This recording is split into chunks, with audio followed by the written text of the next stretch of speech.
Dobry wieczór Państwu, dobry wieczór. Mamy godzinę 18:12. Jesteśmy ponownie na antenie NT Live w wyjazdowym studio w hotelu Stok w Wiśle na południu Polski. Bardzo się cieszę, że nadal jesteśmy z Państwem, pomimo że pora późna, a program dzisiejszego dnia konferencji, przypomnę, 5. Śląskich Dni Medycyny Stanów Nagłych był bardzo intensywny. Od samego rana można było uczestniczyć czy w warsztatach, czy w prelekcjach, czy w wykładach. Właśnie taki, drodzy Państwo, przed momentem się zakończył. On był bardzo ciekawy, bo dotyczył on europejskiego programu, który ma na celu łączyć Towarzystwo Naukowców, ale jak się okazuje nie tylko, tak jak powiedział przed chwilą dr Tomasz Ilczak, nie trzeba być wcale profesorem, by prowadzić badania naukowe, projekty badawcze, które mają na celu wyłonienie pewnych danych, na podstawie których będziemy mogli sugerować nowe rozwiązania w medycynie przedszpitalnej, w medycynie stanów nagłych. Drodzy Państwo, wykład w wersji anglojęzycznej poprzedził panel, dokładnie sesja druga, którą prowadził pan dr Michał Kuca i pan magister Mateusz Komza. I dokładnie w trzecim wykładzie mieliśmy możliwość posłuchać o najczęstszych zdarzeniach i szkodach w pracy ratownika medycznego, a ten wykład, ta prelekcja została wygłoszona przez panią Małgorzatę Ziółkowską z Towarzystwa Ubezpieczeniowego Interpolska, którą bardzo serdecznie witam w naszym studio. Dobry wieczór, pani Małgorzato. Dobry wieczór. Jak się pani mówiło do ratowników medycznych, bo to chyba nie jest aż tak bardzo masowa grupa odbiorców dla towarzystw ubezpieczeniowych versus na przykład normalny Kowalski, który ubezpiecza dom, psa, i coś tam jeszcze. Najczęściej samochód. I najczęściej samochód. No, Towarzystwo Interpolska w ogóle nie ubezpiecza samochodów. Okay. Natomiast skupiamy się na branży medycznej i to jest bardzo szeroka branża ochrony zdrowia generalnie. Więc ratownicy są naszym docelowym klientem. Są nim oczywiście lekarze dentyści, pielęgniarki, położne, fizjoterapeuci. No i obecnie ratownicy są taką grupą, którzy mają właśnie ustawę o zawodzie, nową zupełnie. No i jakby to, że wchodzi w życie ustawa o zawodzie, zwykle oznacza to, że pacjenci zaczynają szukać pieniędzy, tak, i no, taka roszczeniowość w społeczeństwie jest duża i w momencie, kiedy jest ustawa o zawodzie, czyli ten samodzielny zawód medyczny jest usankcjonowany, no to po prostu pacjenci niezadowoleni, czy tam bardziej tacy inspirowani przez kogoś, no mają takie chęci, aby pociągnąć do odpowiedzialności również ratowników medycznych. Dlaczego akurat Państwa Towarzystwo Ubezpieczeniowe spojrzało w branżę medyczną? Czy jest ku temu jakiś konkretny powód, czy jesteście Państwo, czy jest może jakaś geneza tego, że akurat Państwa firma pomyślała o personelnie ochrony zdrowia? Czy jest konkretna przyczyna?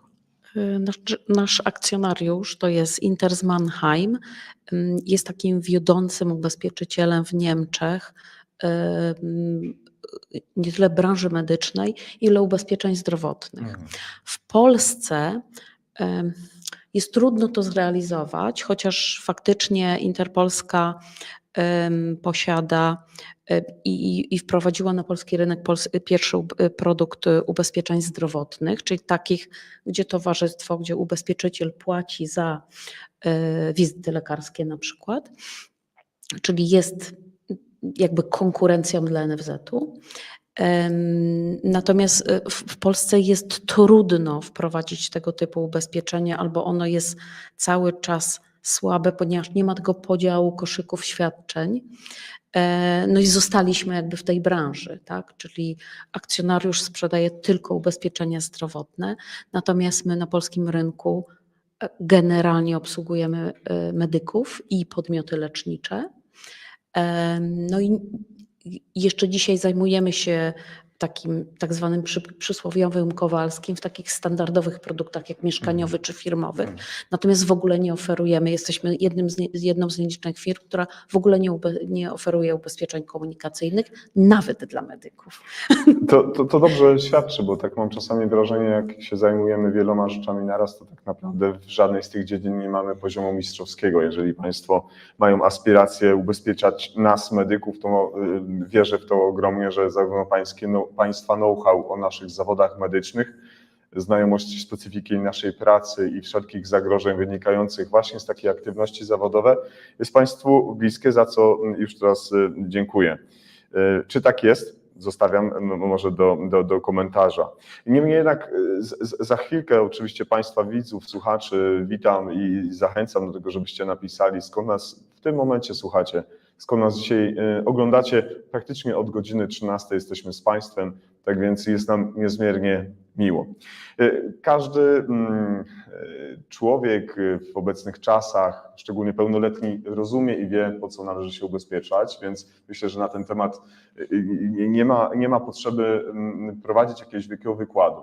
Ale dlaczego akurat medycy, a szczególnie ja sam jestem paramedykiem, sam wykonuję pracę w zespołach wyjazdowych, dlaczego akurat nasza grupa powinna mieć ubezpieczenie takie, które oferuje Państwa firma, czy ewentualnie na rynku Ktokolwiek tak naprawdę. Z pewnością istnieją. I to jest, od razu wtrącę drugie pytanie, jak sprawdzić, czy oferta, którą Państwo macie, jest dla nas dobra, adekwatna i rzeczywiście pokrywa nasze potrzeby, jeżeli się rzeczywiście coś stanie. Czy to też od tego zawsze zaczynam swój wykład, tak naprawdę bez względu na to, dla jakiej grupy, dla jakiego zawodu medycznego prowadzę go. Z każdym działaniem, moim też, związane jest ryzyko. Ryzyko występuje przy każdym naszym działaniu. Natomiast medycy pracują w trudnych warunkach, dlatego że ich działania dotyczą życia i zdrowia ludzi. I to się może skończyć źle. Po prostu jak oni nie podejmą decyzji albo nie podejmą jakiegoś działania, albo to działanie będzie nieprawidłowe. Akurat ratownicy medyczni są z naszego punktu widzenia ubezpieczyciela bardzo świadomą grupą. My naprawdę mamy dużo zdarzeń, które są zgłaszane przez medyków. Dzisiaj też mówiłam o tym na wykładzie, że generalnie mamy takie 3 rodzaje zdarzeń. Pierwsze to są szkody, gdzie ucierpiał pacjent, czyli szkody osobowe. Drugie to są takie, gdzie doszło do jakiegoś zniszczenia mienia i to też rodzi odpowiedzialność odszkodowawczą po stronie medyka albo jego pracodawcy. I trzecie to są takie, gdzie sam ratownik może uzyskać świadczenia za to, że coś się stało. Na przykład w związku z tym, że był wyeksponowany na materiał zakaźny, czymś się zakaził, tak? Albo doszło do agresji pacjenta lub jego rodziny i faktycznie osobą poszkodowaną jest medyk. Tak naprawdę nie musi to być ratownik, może być każdy inny zawód. To szybko bym prosił Panią o odpowiedź na tą jakby drugą część pytania, bądź drugie pytanie, to w jaki sposób jesteśmy, wydaje mi się, sprawnymi specjalistami w naszej dziedzinie, dosyć wielotorowo, zajmujemy się stanami nagłymi, no ale jak sobie poradzić w masie przepisów, paragrafów, tej umowy, którą oczywiście trzeba przeczytać i to wszystko, co maczkiem drobnym jest napisane, jak przeanalizować, czy taka dla nas umowa, która jest w firmie X, w sytuacji państwa Interpolska, jest ona dobra? Znaczy, oczywiście można to zrobić samemu, bo dzisiaj sprzedaż przez internet jest oczywistością i wtedy trzeba przeczytać tak zwane ogólne warunki ubezpieczenia i sprawdzić najważniejsze rzeczy zawsze, które trzeba przeczytać w ogólnych warunkach, to są wyłączenia ochrony. To są takie sytuacje, które nawet jeśli zajdą, to ubezpieczyciel nie zapłaci odszkodowania. To jest najważniejsza rzecz, to jest to, co trzeba przeczytać zawsze. Natomiast ja zwykle doradzam, aby znaleźć taką osobę, która jest w stanie doradzić. Dzisiaj na rynku polskim najwięcej jest agentów lub tak zwanych multiagentów. Agent wyłączny to jest taki, który działa na rzecz jednej firmy, natomiast multiagent działa na rzecz wielu firm i on jest w stanie dobrać ofertę, taką, która jest właśnie adekwatna i kompleksowa dla tej osoby, która w takim, a nie innym miejscu pracuje. Właśnie na tej sesji angielskiej pojawiła się taka sytuacja, to też ci prelegenci mówili, że w Anglii też tak było, że 5-10 lat temu ratownicy pracowali tylko w karetkach, tak? Dzisiaj tak nie jest i tak samo jest w Polsce. I to oznacza, że nie ma jednej dobrej polisy dla każdego medyka. Dla każdego ta polisa powinna być inna. I jedna bardzo ważna rzecz, która myślę, że na moim wykładzie też wybrzmiała, to jest to, że należy sprawdzić, jaka jest suma gwarancyjna na polisie. To jest bardzo ważna rzecz, dlatego że w momencie, kiedy dochodzi do jakiegoś zdarzenia i doszło do zaniedbania jakiegoś, do czyjejś winy, to są 3 rodzaje świadczeń, o które wnosi pacjent albo do zakładu ubezpieczeń, albo od razu do sądu, albo do medyka, bo ma takie możliwości.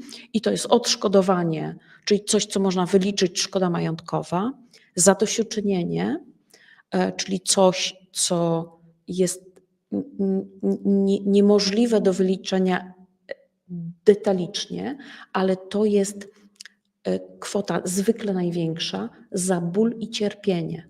Czyli tego się nie da wyliczyć. Tak? I trzecia sprawa to jest w najgorszych przypadkach to jest renta. I ta renta będzie płacona dożywotnio i trzeba brać pod uwagę to, że jeżeli pacjent dostanie nawet niewielkie koszty odszkodowania, powiedzmy tylko 100 000 zadośćuczynienia, ale będziemy płacić rentę, choćby 3000 miesięcznie, to ta renta będzie powodować coroczne wyczerpywanie się sumy. I po 10-12 latach może nastąpić taka sytuacja, że ta osoba poszkodowana jeszcze żyje, ale nasza suma gwarancyjna na polisie się skończyła i od kolejnego miesiąca tę rentę trzeba będzie płacić osobiście. Tak na podsumowanie tych kwestii proceduralnych chciałbym Panią zapytać, czy ma to znaczenie, jeżeli ratownik medyczny, ratowniczka, pielęgniarka systemu również realizująca zadania w zespołach ratownictwa medycznego i ubezpiecza się indywidualnie, czy dobrym jest z punktu widzenia czy biznesowego, negocjacji stawek, sumy gwarantowanej, czy też dobrym byłoby pomysłem, gdyby to się kiedyś chyba w Polsce nazywało ubezpieczenia grupowe. One do dzisiaj funkcjonują. Tak, to wpadają do koszyka świadczeń takiego gwarantowanego, zapisanego ogólnymi warunkami umowy właśnie 5, 6, 8, 10 osób i czy jest możliwość, że tacy ratownicy mogą liczyć na bezpieczniejszą taką umowę, że ona jest stabilniejsza, że nie ma tam takich artefaktów, że nagle powiecie nam Państwo, kiedy nam się coś stanie, że tego ta umowa nie obejmowała. To nie. To też za to nie zapłacimy, bo to różnie bywa. Myślę, Tak, że wielu oczywiście. z nas ma swoje doświadczenia z firmami ubezpieczeniowymi, X czy Y, to nie chodzi o to, żeby podawać nazwy. I chciałbym właśnie dlatego o to zapytać, czy w tak zwanym stwierdzeniu w kupie jest siła, również w tym wypadku mogłoby się sprawdzić, czy nie, czy jest to tylko i wyłącznie sprawa indywidualna. No ja prezentuję pogląd, że jeśli kupujemy coś dla siebie, to jest to dopasowane do naszych potrzeb. Natomiast jeśli kupujemy w grupie, to musimy sobie zdawać sprawę, że jest to rodzaj kompromisu, a kompromis to jest taka sytuacja, gdzie wszystkie strony są jednakowo niezadowolone. Więc lepsze rozwiązanie to jest rozwiązanie indywidualne, bo ono wtedy chroni moje faktyczne ryzyka. Jest jeszcze taka jedna rzecz, która jest taka bardzo jakby prawna, z punktu widzenia prawa dzisiaj osoba, która zawiera polisę, każdą ubezpieczeniową, ma obowiązek przeprowadzenia analizy potrzeb klienta.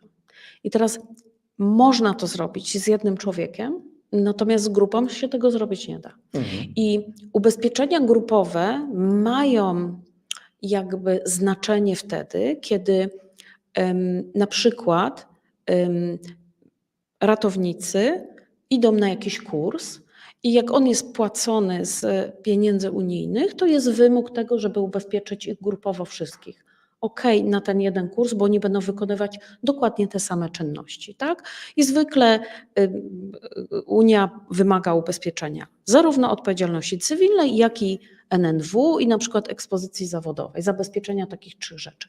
I w takiej sytuacji ubezpieczenie grupowe jest okej, ono jest adekwatne do tego, co oni tam będą robić. Natomiast jeżeli ktoś pracuje na umowie o pracę, to on ma zupełnie inne potrzeby niż ratownik, który pracuje na działalności i zupełnie inne jak ten, który pracuje na zleceniu. A proszę mi powiedzieć, Pani Małgorzato, gdyby Pani była na miejscu moim jako ratownika medycznego, oczywiście ma Pani swoją wiedzę wynikającą z znajomości przepisów związanych z ubezpieczeniami, ale jakie, może już tu troszeczkę padło, może padło to we wnioskach w trakcie Pani wystąpienia, jakie Pani chciałaby zadać pytanie takiemu agentowi ubezpieczeniowemu, który albo brokuje jedną firmę, albo wiele.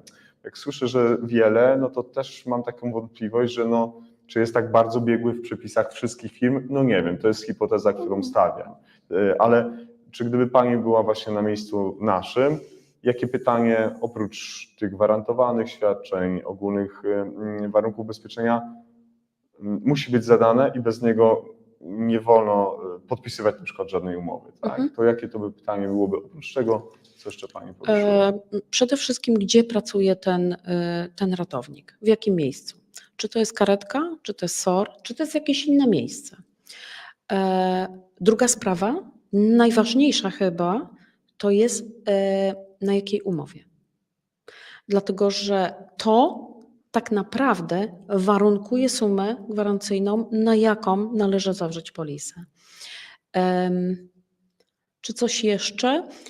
Jaką najwyższą sumę można zawrzeć w ubezpieczeniu dobrowolnym? Dzisiaj ratownicy nie podlegają pod ubezpieczenie obowiązkowe i przy wprowadzeniu nowej ustawy nie będą pod nie podlegać. Bardzo złudne jest to, na co zwracamy uwagę, że jeżeli ministerstwo ustala sumy gwarancyjne, no to za miesiąc wejdzie nowy zawód do ubezpieczenia obowiązkowego i będą to diagności laboratoryjni i tam już jest zaplanowana suma 30 000 euro na jedno zdarzenie. I wszyscy wiedzą w środowisku, że to jest za mało, przynajmniej o 1,0 na końcu. Tak? Natomiast szpital dzisiaj w ubezpieczeniu obowiązkowym ma 100 000 euro na zdarzenie i zdarzenia w szpitalach pokazują, że to jest znowu o 1,0 za mało.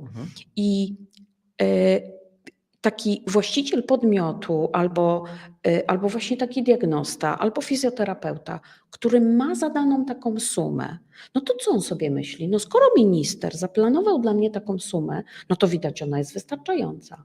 A ona dziś wiadomo, że wystarczająca nie jest. I to jest takie złudne dla tej osoby, tak? My dlatego między innymi występujemy z takimi wykładami w wielu miejscach, pokazując, że to jest strasznie niebezpieczna sytuacja, bo dziś, jeśli jakieś zdarzenie wydarzy się dziś, to ta sprawa w sądzie skończy się za 10-12 lat i będziemy zupełnie w innej kwestii finansowej.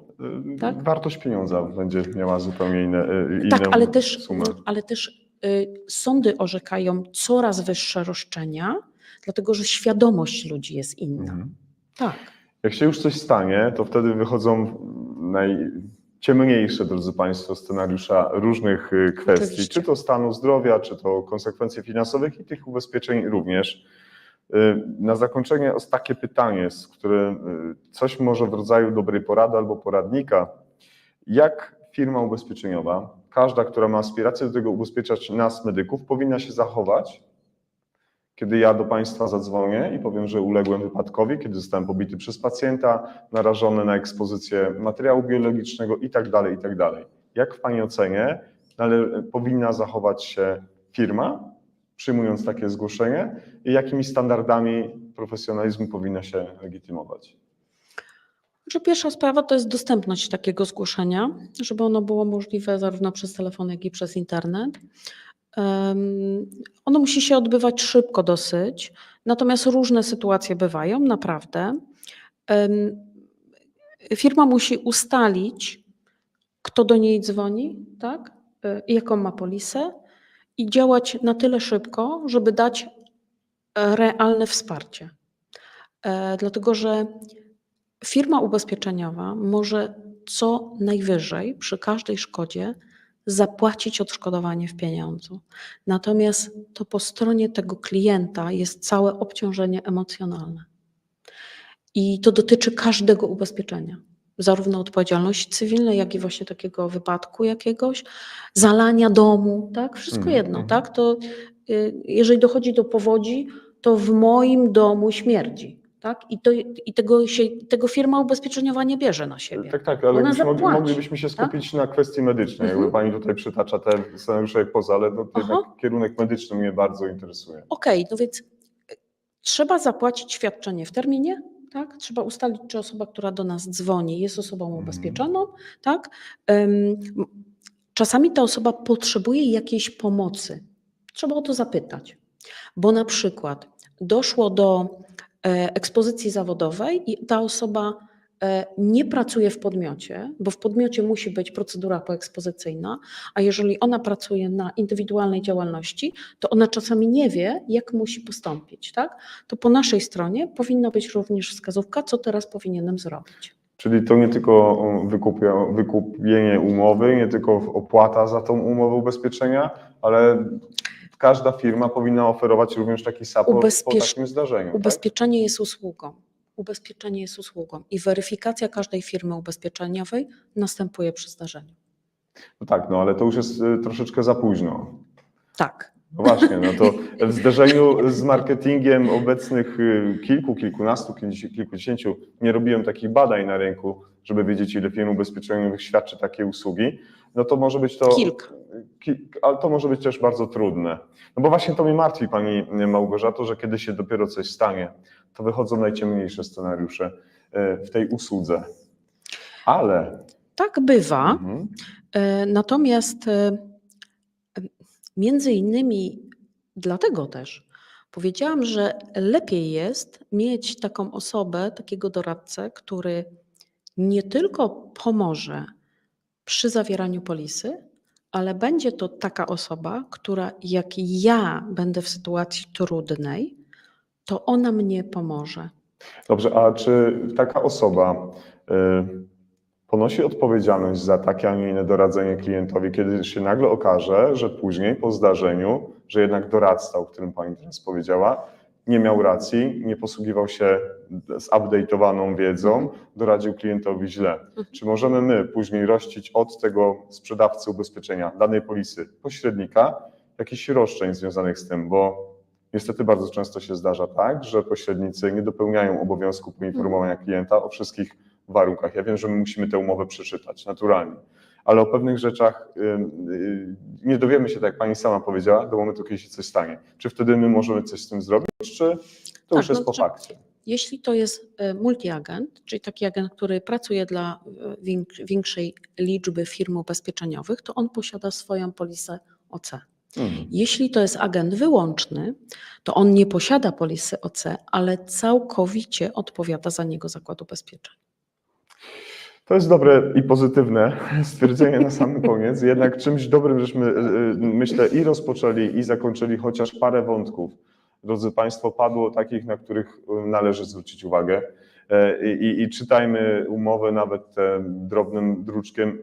To nie jest tak, że ja to robię, ale namawiam Państwa bardzo mocno do tego, żeby to robić. A Państwu jestem też bardzo wdzięczny, że jako partner Piątych Śląskich Dni Medycyny Stanów Nagłych. Jesteście tutaj, bo dzięki wsparciu sponsorom, partnerom, kooperującym firmom możemy spotkać się, bo to są ogromne koszta, ogromne przedsięwzięcia, których organizatorzy, a takim jest Polskie Towarzystwo Ratowników Medycznych, no pewnie nie byłoby w stanie samodzielnie podołać, tak więc osobiście dziękuję za to jako ratownik, jako medyk a już na łamach naszej audycji, czy w ramach audycji NT-Live nisko się Państwu kłaniam. Dziękuję bardzo i mam nadzieję, że będziemy również patronem w kolejnych latach. Do tego namawiam. Mam nadzieję, drodzy Państwo, że żadna zła sytuacja nie spotka Was nigdy w pracy, chociaż wiemy, że w trakcie wykonywania naszych medycznych czynności ratunkowych w ZRM-ach, czyli w pojazdach świadczących usługi w prehospitalu może się wydarzyć dużo. Pamiętajcie o podstawowych rzeczach. Ubierajcie obuwie, które jest bezpieczne. Ubierajcie ubranie, które jest dla Was bezpieczne. Zapinajcie pasy. Zwracajcie sobie uwagę nawzajem, że pewnych zachowań, pewnych postaw nie wolno tolerować, bo to jest tylko i wyłącznie kwestia naszego i Państwa bezpieczeństwa. Raz jeszcze dziękuję Pani Małgorzato za przyjęcie zaproszenia. Jest mi bardzo miło. Pani Małgorzata Ziółkowska z Towarzystwa Ubezpieczeniowego Interpolska była naszą gościnią i za chwil parę, drodzy Państwo, będziemy jeszcze widzieć się z Tomaszem Draczyńskim z Krajowego Centrum Monitorowania Ratownictwa Medycznego. Pozwolicie, drodzy Państwo, że ja ustalę jeszcze konkretną godzinę. Już mamy za 20 minut, godzina 19, więc z pewnością będziemy mieli okazję spotkać się z Tomaszem w niedługim czasie. Tak więc w tym momencie kłaniam się Państwu nisko, macham bardzo serdecznie i ciepło. Do zobaczenia i do usłyszenia.